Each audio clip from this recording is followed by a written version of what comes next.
पुढील बातमीकडे. रामरक्षा म्हणायचं काम तुमचं, रामरक्षा करणं काम आमचं. उद्धव ठाकरे यांनी भाजपला हा टोला लगावलाय.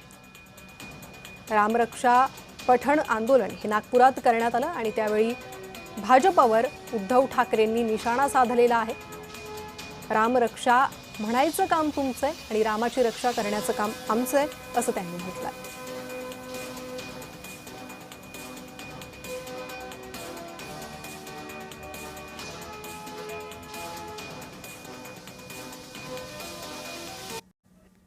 मी आज त्यांच्याच गावात येऊन सांगतोय की फडणवीसजी, राम रक्षा म्हणणं जरी तुमचं काम असलं तरी राम रक्षा करणं हे आमच्या राम भक्तांचं काम आहे.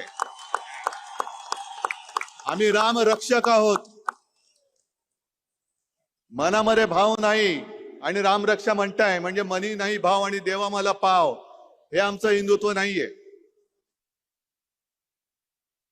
प्रभू रामचंद्र ही स्वतः सक्षम आहेत, पण तुम्ही तर तुमच्या पक्षाची तर रक्षा करा. आणि प्रभू रामचंद्राने तर वडिलांच्या शब्दाखातर 14 वर्षाचा वनवास भोगला. तुम्ही तर बाळासाहेबांचे विचार आचारसंहिता सोडून दिले. आणि म्हणून रामरक्षा म्हणण्याचा नैतिक अधिकार आहे का? गर्व से कहूं हिंदू म्हणण्याचा अधिकार आहे का? आणि म्हणून माझा त्यांना आता कळलेलं आहे की जो राम का नाही वो किसी काम का नाही आहे. आणि म्हणून हे सगळ्या गोष्टी त्यांना आठवलेल्या आहेत.